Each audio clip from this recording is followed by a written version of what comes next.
Hey guys, how's it going? MasterBucks here. This is the 5th Bradford City Road to Glory career mode episode of the 3rd season, and we have a big game coming up. This will be against Chelsea, and this is, going to be, like I said, a massive game. We're currently, as you can see in there in the bottom right-hand corner, 6th on the table after 7 games played, and that, you know, in my honest opinion, I think is a very good effort considering the players that we're working with. And of course, I'm going to rotate the team around a little bit here against Chelsea. I, would like to play a full-strength team, and most of the time I actually can, but I like to change it up a little bit. I'm actually giving a few of my free agents a couple of games as well. Like Dermaz was one of the better free agents that we signed at the start of the year, so hopefully we can, give him still a run for their money. He's still a very high-rated player, around 75. He's actually, we've got Pinto and Ward out on the wings, and they're both low 70s, and, Dermaz is actually mid-70s, but it's a weird thing with free agents. I mean, they have a certain overall, and they just don't normally play that overall. As we can see here, we made the tackle on, I believe it's Andre Schürrle there, and we tackled him maybe once or even twice, but he still somehow gets the ball back. I think Moy maybe touched it, or some defender ended up getting the ball, and he got it tackled straight off him immediately, and then he shot it. And as we see here again in the 30th minute, Willian with a shot hit the post. Yedlin cleared, but not in time. He took a touch. It was too heavy. Over the line it went. You can see here, I just don't know. Maybe he wasn't expecting it to bounce back to him in time, and in the end, he really took the touch, and then, what do you know, it just went over the line, and it's quite embarrassing. I think that's actually maybe the first own goal I think I've scored with Bradford in this whole career mode, because I, for the life of me, can't remember. As Chipchiu, another free agent, had a chance at maybe scoring and, getting something against Chelsea. This was always going to be a tough game, but you never know. Willian's tearing us apart at the moment. Demba Ba still there. A pass to Hazard. A ridiculous save. Yedlin tries to clear, and then again, we eventually, that's some Sunday football going on right there, but still could eventually clear. And now Danny Pacheco's on the ball. He's got some support on the right, and that is a stunning through ball. A piece of individual brilliance from Danny Pacheco. The cross from Moy was cut off. He gets his second chance, and Cruciantis went for that top left-hand corner with a stunning effort with a scissor kick. Unfortunately for him, it didn't go in, and I don't think Courtois would have dealt with it either had it been on target, but still, even if it had gone in, it still would have ended in a loss for us, sadly, and that's unfortunately, what can you do? But man, that Danny Pacheco through ball was stunning. It was incredible. But anyway, the votes in this game, we're going to give 1 vote in it to Armstrong, 2 votes are going to go to Matthew Sporanovic, and 3 votes are going to go to Aaron Moy. Because, again, Aaron Moy, he did get a yellow card as well, but he did pretty much have one of the higher ratings. Sporanovic getting 7. I nearly gave votes to Danny Pacheco just for that through ball alone, but really, he was a little bit quiet, and yeah, even some of the players that I substituted were, decent, but they just had to get off for, of course, rotational reasons. But still, you can see here, we got a massive break between the Chelsea game and this away Stoke game. But I think that's kind of what happens when you play in the Premier League. You've got less games to play compared to the Championship. And yes, I'm going to do everything I can to try to call it the fucking Championship, because I know that I'm not. I know that I've called the Championship the Champions League. I just get it mixed up every now and again, but oh well, I try my best. Anyway, it's a one-take.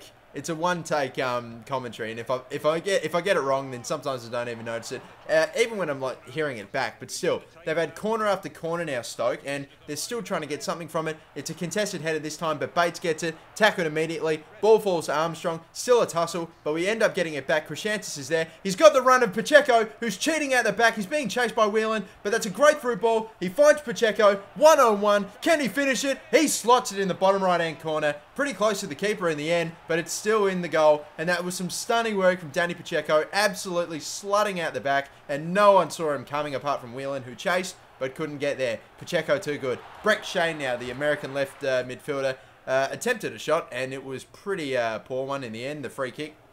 And now Danny Ward going through, being tussled with Mark Munez here. I believe, is he the guy that, yeah, I think he was the player that used to be for Barcelona, I'm not too sure, but either way, maybe he's a different one, but we whip in the cross from it. A good run from Ward led to a corner, which led to a Cruciantis header in the 45th minute, and now we've got some breathing space going to half-time, so that's some excellent work there. Aaron Moy and Cruciantis getting a bit of a celebration on Moy with the delivery, and Cruciantis with a header. Now Armstrong's there. He's got a bit of support from Pinto, or from Yedlin, who just refused to run forward, but still ended up working the ball to Pacheco, who was going to absolutely smash it. That is pinpoint accuracy with a stunning low through ball. That's incredible. What a cross to Pinto. Look at this. He's surrounded. He's electing for the cross, but he just smashes it right to Pinto, and that is pinpoint accuracy to Pinto. Incredible stuff from Danny Pacheco, who's on fire at the moment. He's got a goal himself. He's pulled up a ridiculous through ball in the previous game, and then got one excellent cross in at Pinto that time round. But sadly, this time, We did concede, so we were 3-0 3-0 up. Now we're 2-3, still in the lead, but they have just hit us with both barrels here. They've scored 2 goals early on, and we've got to defend for our lives because we were, again, against the run of, not necessarily against the run of play, but now we're underneath it, we're under pressure, and it looks like we've actually injured Marko Arnautovic there in their attack. But after that, for the first couple of minutes after conceding that second goal, we were under some real pressure. I pretty much stopped attacking. We were all on the back foot. But thankfully, in the end, it didn't really matter too much because we still were able to get the win, which was good. And you can see here, Danny Pacheco got the man of the match with an 8.3. But who was my man of the match? I've got 1 vote to Spranovic, 2 votes to Krishantis, and 3 votes to who do you think, Danny Pacheco. I've just been raving about him recently, and he was stunning. He was like really, really stunning. He's been fantastic in the last couple of games. In the last game, of course, he wasn't as good as the players that eventually got votes, but that game, he was out. It was just fantastic. Really, really good. Got a goal and an assist, and that's pretty much, you know, almost securing yourself votes, and there you go. But still, we now have a game against Newcastle, so this will be pretty good. And I'm sure, as I am sure you saw there, we had. I need to talk to you about something from Carl McHugh, and he's of course a younger centre back. Around the low 60s that I give games to occasionally, but he hasn't really been growing as much as I'd hoped. And now he says that he's, you know, he's getting a bit homesick. He's from Ireland and he's playing in England. I mean, like, sure, it's not like you're from a completely foreign country or anything. Like, you still speak the same language, well, kind of speak the same language. But anyway, regardless, it's ridiculous. I mean, I'm pretty sure one of these days, I'm going to get an English player playing for an English club, getting an email from him saying that, you know, he's homesick. But still, Yedlin, who made a tackle from the back half, just ran all the way through the middle. No one got in his way. He eventually got the shot off as he was about to get a block from goal. But still, it was a save that ended up leading to a corner that obviously mustn't have led to anything because there you go. But now Moy and Ward, and he's going to run. And once again, no one's in front of him. He's going to run. He's going in BY, takes him on. He keeps running. He goes past him, and it's a one-on-one, which he finishes in the top left-hand corner. Danny Ward with a DeAndre Yedlin-inspired run right through the corridor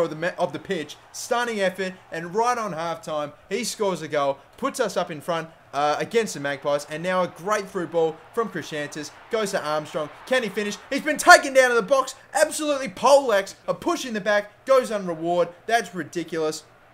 And look at this, now Sissoko, great save from Collins, and headed away, and excellently done with, well done there, good defense from, or maybe not great defense, but still a very good piece of goalkeeping from Collins, and now Ward's there. He's once again going for another run. He knows what happens when he does, and still going, and still going. It's a bit of a mix-up at the back, and Ward will chip it over Krul. That is just embarrassing. Oh, wow, he has put it on him. That is incredible. That's an absolutely cheeky little chip. He has humiliated Tim Krul there. He's actually taken out Yangu and BY as well, who's had a poor game. It was a poor defending from Danny Ward's first goal, where he just ran right past him and absolutely no pressure at all. But he just goes and gets his second, Danny Ward, and we try to clear it. There's another mistake at the back. I don't know what happened there. It came off the back of Bates, who then eventually cleared it. Didn't go over the line by the time he had cleared it, but Collins got in the way of the clearance, and he's knocked it into his own goal. Thank God that Danny Ward scored that second goal, but we could be under pressure here. Collins, he's fouled. Is it a penalty?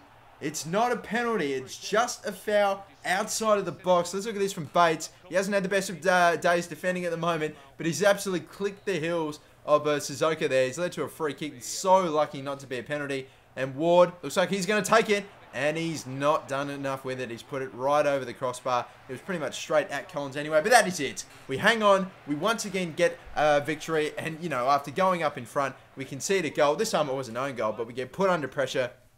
And, you know, we just can't really finish it off, which is quite frustrating. But still, let's have a look at the votes here. It's a stunning game once again from a lot of my players. But who gets the votes here? I'm giving 1 vote to Aaron Moy in this game. 2 votes are going to go to Spranovic. And 3 votes will go to, once again, man of the match, both mine and FIFA 14's Danny Ward, who had a sublime game. And that really just can't be, you can't argue with that. 2 great goals and just had a beast of a performance. And now, once again, we have 1 more game in this episode. It will be against Crystal Palace.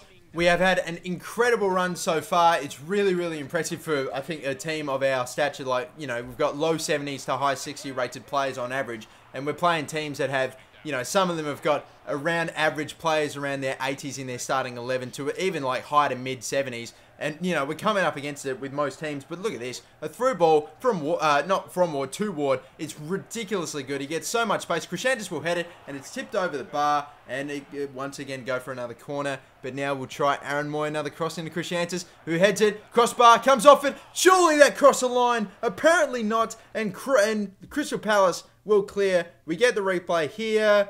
Judge it for yourselves.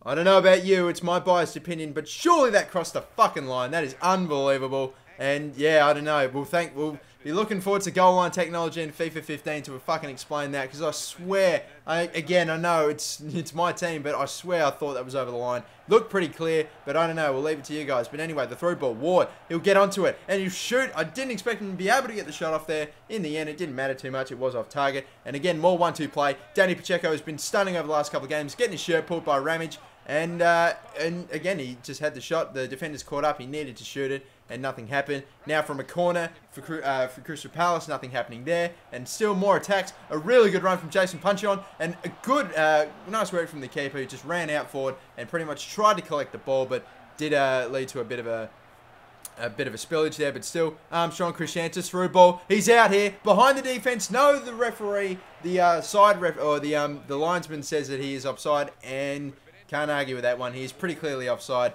I will argue with the goal line though, but that's pretty you can't really dispute that. Obviously offside there, but still good running from Ward. He's just been on absolute form today recently. Has a shot from a tight angle, and he's able to win a corner from it, but unfortunately nothing was to come of the corner, and this game is going to end goalless.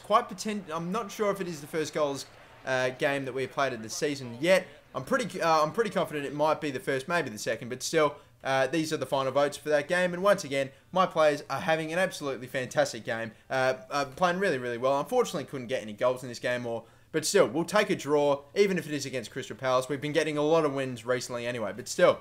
The votes in this game, I will be giving 1 vote in it to Macaulay Crescentis, 2 votes are going to go to Danny Ward, and 3 votes will be going to Matthew Bates, who got an outright best man of the match performance according to FIFA, with a very higher rating compared to everyone else, and you know, he's probably deserved that because he was really, really good defensively. And yeah, so there you go, the 8.5, it's enough for me to give him the 3 votes. And again, Ward has been fantastic, along with Danny Pacheco, who's been really, really good recently. Those 2 wingers looking fantastic. And again, you can see here we get a monthly scouting update pretty much at the start of every month.